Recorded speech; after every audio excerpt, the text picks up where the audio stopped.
Assalamualaikum Halo, apa warahmatullahi kabar? Assalamualaikum warahmatullahi wabarakatuh. Waalaikumsalam. Selamat menjalankan ibadah puasa ya. Tapi apa boleh buat, ini puasa-puasa pasti banyak orang yang emosinya terpancing ini ya. Gara-gara ini lagi heboh banget, ini ada 11 orang kader PSI. Ini termasuk menterinya ya, plus menterinya dong maksudnya ya. Iya, Raja Juli Antoni, Menteri Kehutanan yang masuk dalam struktur ini apa? Organisasi Manajemen Office Forestry and Other Land Use Netting 2030. Oh, ini yang menangani masalah-masalah perubahan iklim yang tadinya itu di bawah Kementerian Kehutanan dan Lingkungan Hidup sebelum ini dipecah gitu ya. Ini gila banget karena daftar gajinya itu menyebar begitu ya, puluhan juta. Tapi jangan dibilang bahwa itu hanya puluhan juta ya, nggak miliaran. Tetap saja dalam situasi yang sangat sensitif seperti sekarang ini bisa membuat publik jadi marah.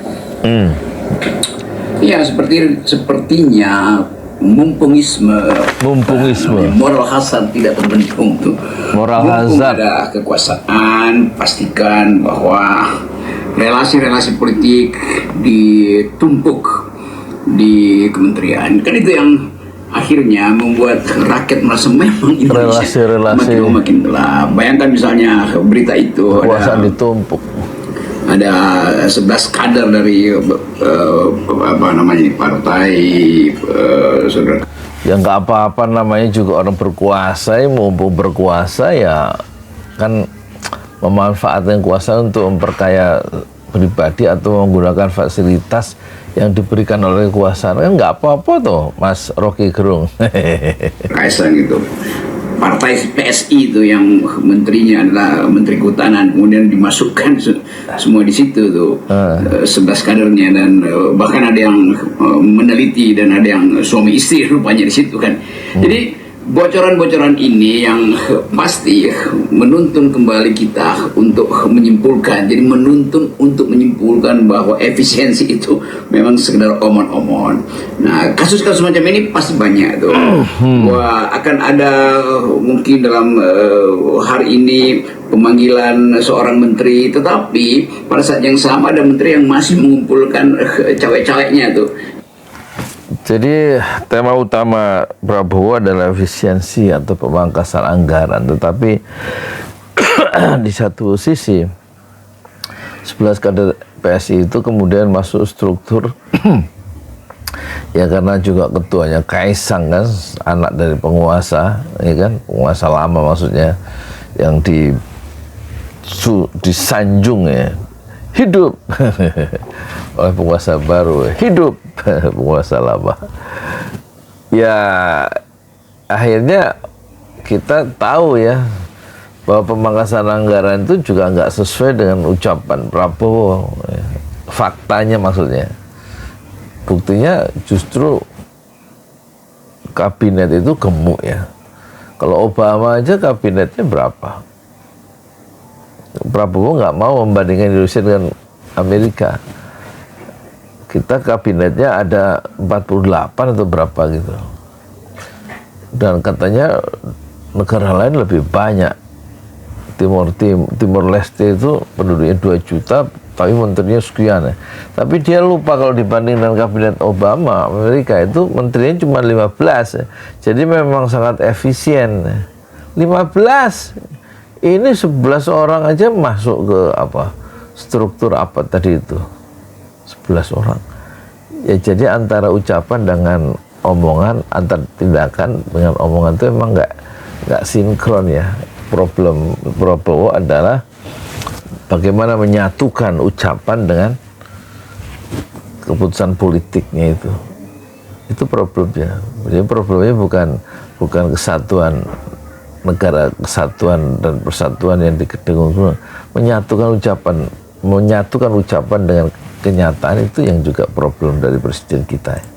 Jadi itu sebetulnya yang membuat kita menganggap bahwa mata netizen itu betul-betul cerdik untuk menemukan jejak persembunyian para koruptor tuh, atau jejak persembunyian para manipulator, atau jejak persembunyian mereka yang kelebihan kekuasaan lalu memasang perangkatnya itu dari dalam lingkungannya sendiri. Kan yang sebetulnya harus dikejar oleh Presiden Prabowo, membersihkan dari dalam. Itu penanda pertama bahwa dia bisa membersihkan yang ada di luar kan. Jadi konsekuensi dari keterbukaan informasi, maka netizen bisa ngulik-ngulik, bisa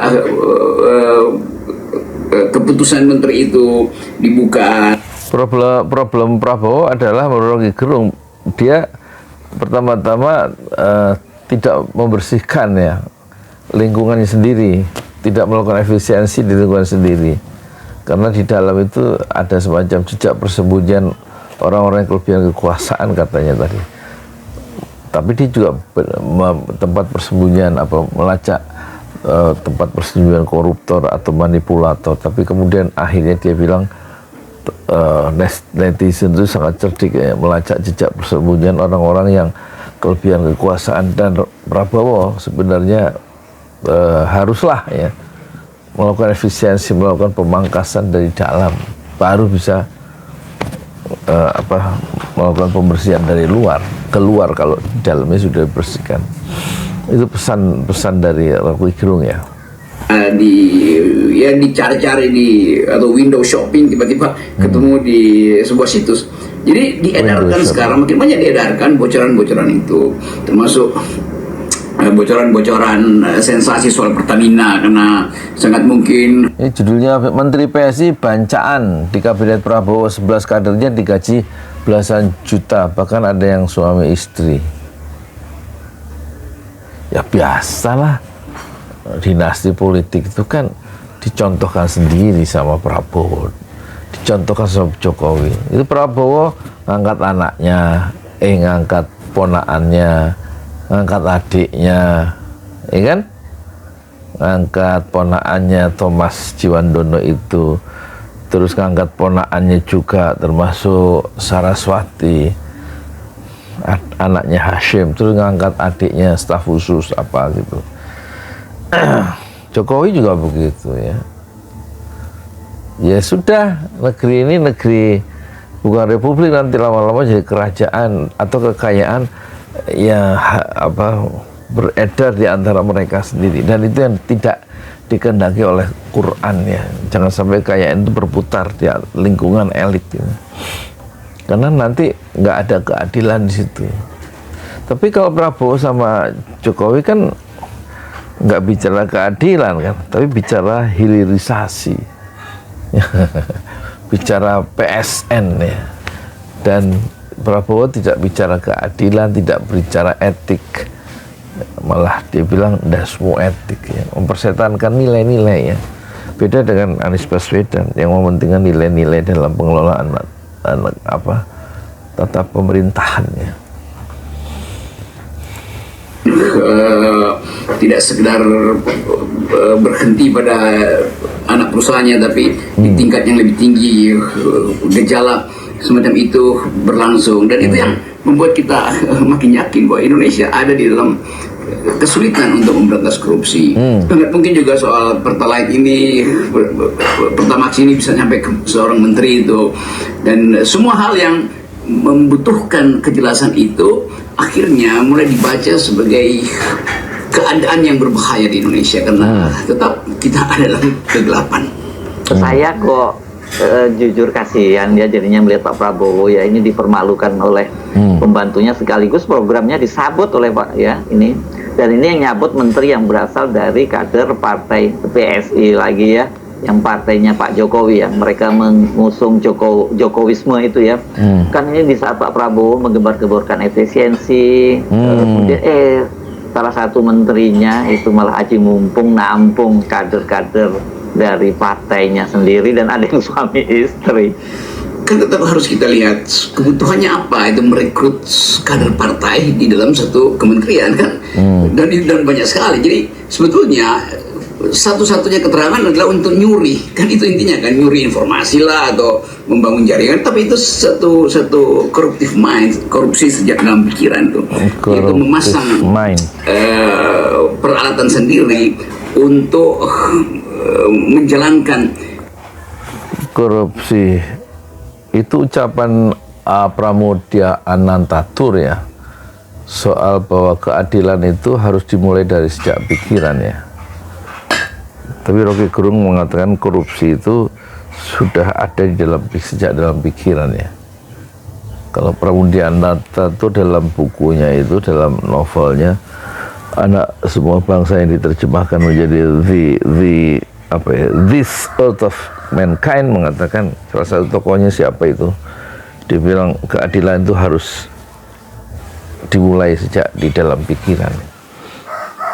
Tetapi keadilan itu tidak ada di dalam pikiran Prabowo karena jarang sekali diucapkan, dan yang diucapkan adalah persatuan. Tetapi kata Anies Baswedan, buat apa persatuan kalau tidak ada keadilan di situ? Jadi yang pokok adalah bukan persatuan tetapi keadilan.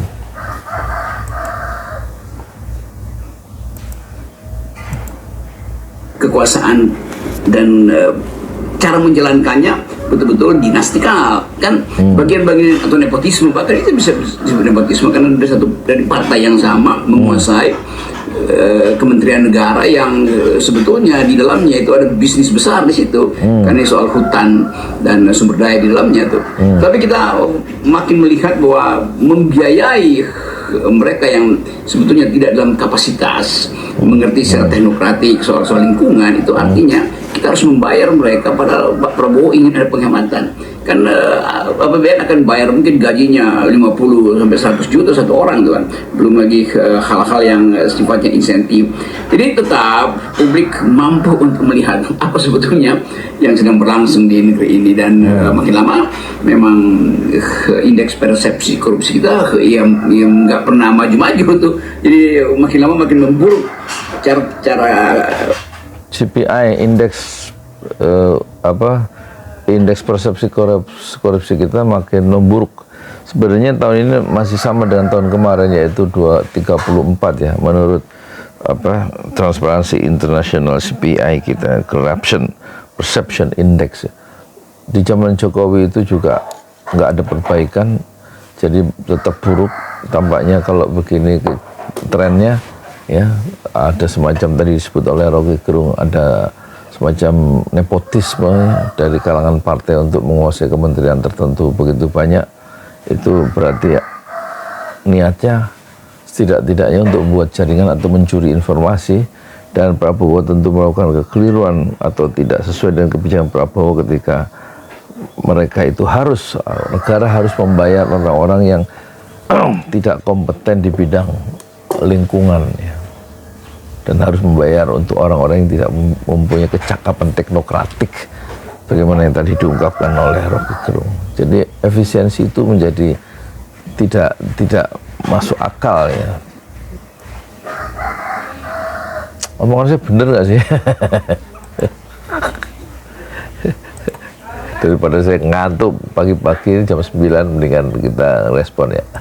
Masyarakat sipil melihat ini, atau bahkan cara internasional merumuskan bahwa Indonesia ini sarang koruptor. Jadi betul bahwa itu memang jatuh dipilihlah Presiden Jokowi, dan kita tetap ingin tahu apa sebetulnya kualitas pertama atau kualifikasi pertama yang bisa dipakai untuk menyatakan bahwa korupsi itu dimulai dari jaringan kekuasaan yang dibangun untuk menampung rezeki yang tidak halal atau bahkan rezeki yang ilegal. Nah itu sebetulnya keterangan yang kita bisa peroleh dari kecerdikan netizen untuk melihat, atau mungkin juga bocoran dari dalam kementerian yang langsung memperlihatkan bahwa kami di kementerian sebetulnya ingin bersih-bersih, tetapi menterinya justru yang mengotori sifat profesionalitas dari sebuah kementerian. Kita bisa menduga-duga ya, Bung Rocky, atau nggak ada salahnya kalau kita kemudian menduga bahwa ya ini hanya fenomena gunung es gitu ya. Iya, betul. Beginian itu juga terjadi di kementerian lain dengan modus yang berbeda-beda. Ya tentu kita bisa lakukan analisis ekonomi politik yang lebih jelimet artinya lebih masuk ke dalam struktur kekuasaan. Kasus di Kementerian kehutanan itu kan menunjukkan bahwa sang menteri adalah orangnya Jokowi, dari partai yang diketuai oleh anaknya Jokowi, lalu memasukkan aparat-aparat pegawai, peneliti dengan segala macam istilah, penasihat di situ, satu tim yaitu kesebelasan di situ kan. Nah, orang mulai melihat bahwa berarti memang tangan-tangan Jokowi itu tetap merangsek ke dalam kekuasaan Presiden Prabowo kan, intinya kan. Tapi kita juga akhirnya paham lagi bahwa ya sangat mungkin memang itu permissiveness dari Presiden Prabowo kan. Kan barusan juga ada berita bahwa Presiden Prabowo akan meneruskan sekian banyak proyek strategis nasional, proyek strategis negara yang dibuat oleh Pak Jokowi, dan mungkin separohnya masih akan diteruskan termasuk IKN. Jadi memang konsekuensinya kita tetap melihat, dan publik dengan tepat mengatakan bahwa Presiden tidak bisa lepas dari bayang-bayang kekuasaan sebelumnya, itu Presiden sebelumnya, Presiden Jokowi. Lalu orang mulai menganalisis ada apa di situ? Apakah ada semacam tacit agreement atau apa istilahnya, perjanjian terselubung di bawah meja tentang suksesi di 2009? Kan ini yang menyebabkan pengkondisian politik itu justru menimbulkan intrik, menimbulkan kecurigaan tuh. Dan kita sudah biasa melihat bahwa apa yang dipamerkan sebetulnya di dalam pidato itu berbeda dengan apa yang dilakukan secara real di dalam tukar tambah politik. Jadi suksesi 2029 itu diungkapkan oleh Gerung. Jangan-jangan arahnya masuknya pengaruh-pengaruh Jokowi di kementerian, termasuk dilangsungkan atau diteruskannya separuh dari proyek PSN Jokowi, itu menunjukkan ada usaha-usaha untuk mengarah terjadi suksesi 2029 ya, yang maksudnya mungkin ya akan menjadikan Gibran menjadi calon presiden ya. Meskipun Prabowo sudah dideklarasikan menjadi calon presiden oleh Partai Gerindra dalam ulang tahun Gerindra yang ke-17, tetapi operasi-operasi yang semacam tangan-tangan Jokowi yang mulai merayap di kementerian lewat orang-orang dari PSI, dan PSI adalah diketuai oleh Kaisang Anai Jokowi, itu jangan-jangan satu upaya untuk melakukan satu membangun jaringan ya, membangun sel-sel aktif untuk yang diam-diam akan mensukseskan proses suksesi. Sukses itu perubahan kepemimpinan nasionalnya. Nanti jangan-jangan bukan yang jadi calon bukan Prabowo, atau Prabowo akan mendapat saingan dari calon presiden yang sudah mulai kampanye sejak sekarang, yaitu Gibran, yang dibantu oleh jaringan dari Jokowi yang masih bekerja. Jadi tampaknya Prabowo dalam perspektif Rocky Gerung memang masih tidak bisa melepaskan dari kekuasaan Jokowi. Mungkin itu juga bagian dari satu tadi dia sebut oleh Rocky Gerung adalah satu perjanjian yang diam-diam ya, deal-deal yang mungkin yang terjadi antara Jokowi dan Prabowo.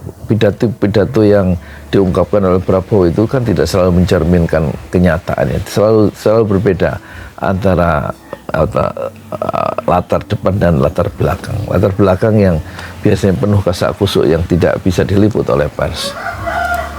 Nah, kemampuan pers tidak perlu lagi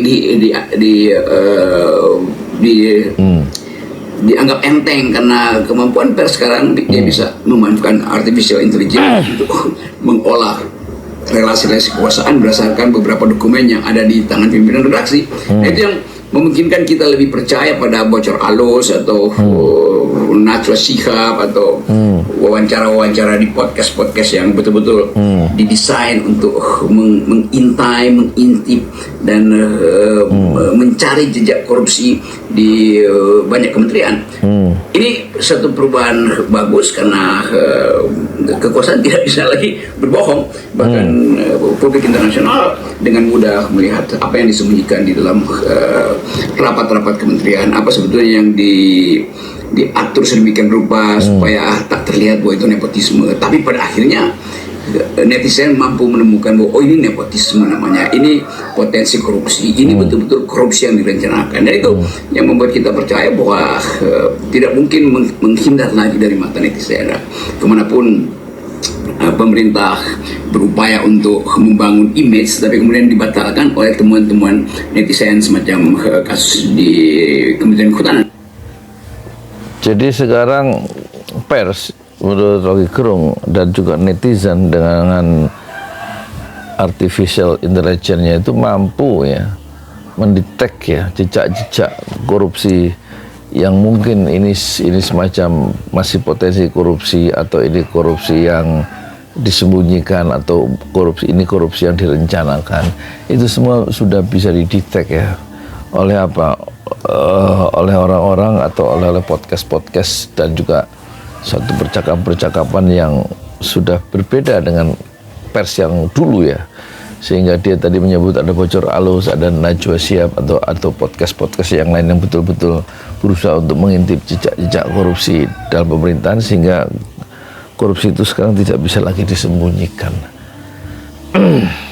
Jadi Rocky Gerung masih percaya pers masih bisa diajak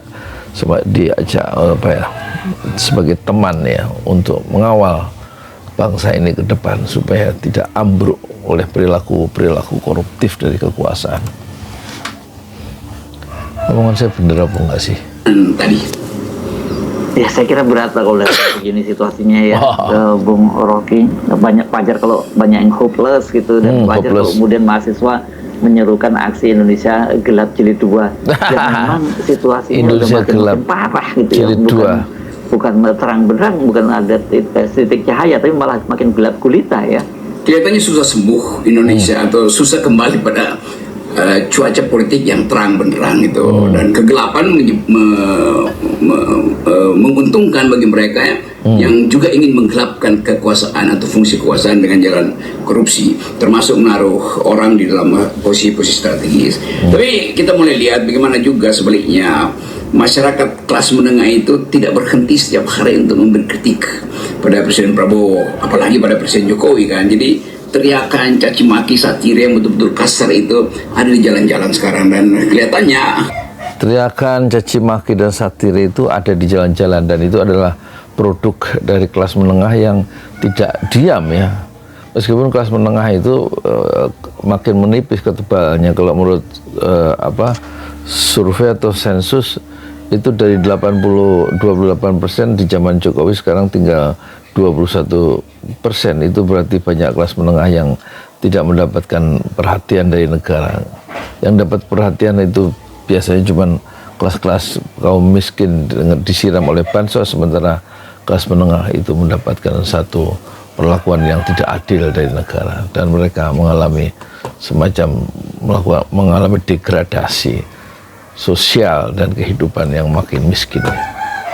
Tapi kelas menengah meskipun mengalami masalah di zaman rejim Jokowi dan Prabowo, tetap mereka tidak diam, karena mungkin mereka mengikuti ucapan dari Muhammad Nasir, Perdana Menteri NKRI yang pertama tahun 50, yang pernah mengatakan, hindarkan kesalahan besar, yaitu kesalahan tidak berbuat apa-apa.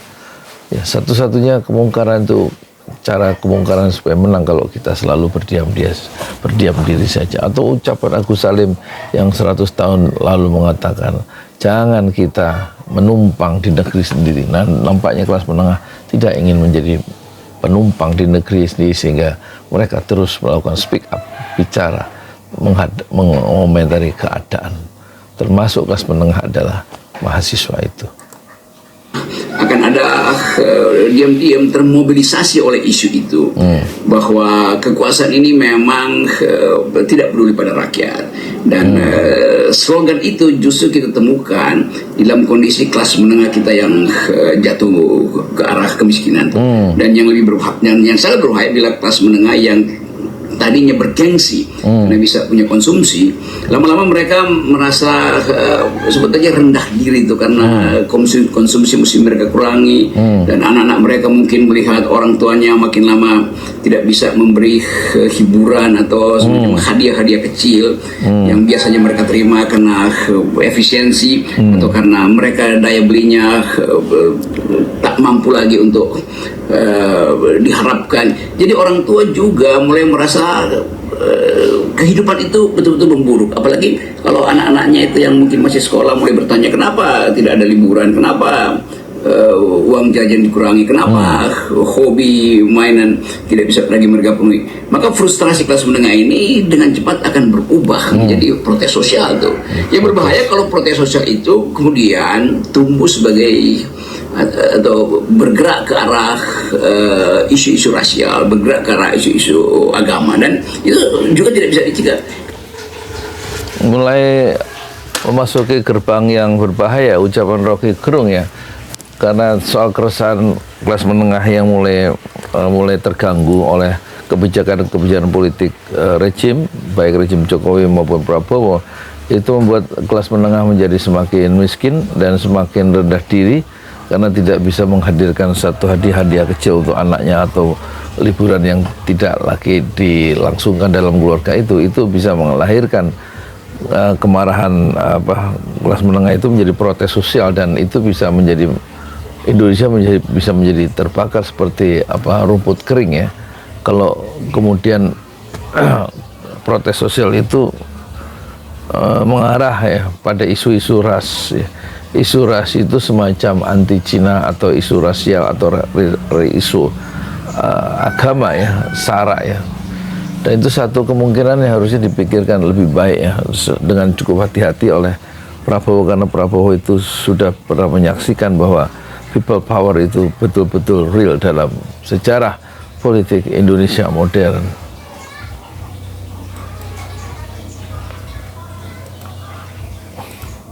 Karena outletnya akan dicarikan juga oleh kekuatan sejarah tuh. Nah, kita mulai melihat bahwa terjadi semacam aglutinasi, penggumpalan kekuasaan dengan memanfaatkan jaringan elite ini untuk mengepung APBN yang memang terbatas dan memang diefisienkan. Tetapi upaya untuk merampok negara tidak pernah berhenti. Nah, mengepung APBN maksudnya untuk merampas atau mencomot atau mengurangi APBN ya. Iya, menggaruk, memindahkan APBN ke kantong-kantong mereka ya. Semangat korupsi itu memang untuk memperkaya diri itu tidak pernah berhenti, kata Rocky Gerung ya. Pada saat yang sama, deflasi nilai tukar yang makin lama volatilitasnya makin tinggi, itu menunjukkan bahwa ada masalah dengan politik juga dengan ekonomi. Jadi kita tinggal tunggu sebetulnya, dan sejarah selalu memberi kesempatan terjadi crossfire antara krisis politik dan krisis ekonomi. Nah, itu crossfire yang kita sebut titik api dari politik Indonesia. Dan kalau titik api itu tidak diantisipasi dari sekarang, dia bisa berubah menjadi tumpahan kemarahan di jalan yang basisnya adalah menyerempet soal ras dan agama. Itu bahayanya. Jadi masalah kelas bisa berubah menjadi, atau konflik kelas bisa berlindung atau diasapi atau dikipas oleh konflik yang sifatnya rasial dan sifatnya agama. Itu yang mesti, saya kira FNN hanya menganalisis dan memberi sinyal. Jadi satu sinyal-sinyal peringatan diberikan oleh Rocky Gerung ya, bahwa persoalan yang dihadapi oleh kelas menengah yang tidak sejahtera karena perlakuan yang berbeda terhadap kelompok-kelompok yang lain, atau karena kebijakan politik yang sangat elitis dan sangat mengagungkan kelompok tertentu, sehingga kelas menengah itu mengalami kesulitan ekonomi dan tidak mendapatkan akses terhadap kekuasaan. Itu sangat berbahaya karena nanti bisa tumpah ya protes itu ke jalan-jalannya, dan itu menjadi membesar kalau disentuh ya oleh isu rasial dan isu agama. Dan ini analisis dari Rocky Gerung ya. Ini sudah ditonton, saya baru nonton pertama jadi saya nggak tahu ujungnya, tapi kita selesaikan. Ini sudah ditonton oleh 80.000 kali selama 15 jam ya, dalam Rocky Gerung official yang diwawancarai oleh siapa itu, Hersu Beno Arif. Satu percakapan yang membuka wawasan ya, dan memberikan satu sinyal-sinyal peringatan bagi kita semua, jangan sampai kerusuhan sosial itu terjadi karena kesalahan kebijakan Prabowo di dalam mengelola kekuasaan. Saya Yudi Pramuko ya, YouTuber tertua di semesta Fasbir Sobrun Jamila. bersabarlah dengan kesabaran yang indah. Assalamualaikum warahmatullahi wabarakatuh.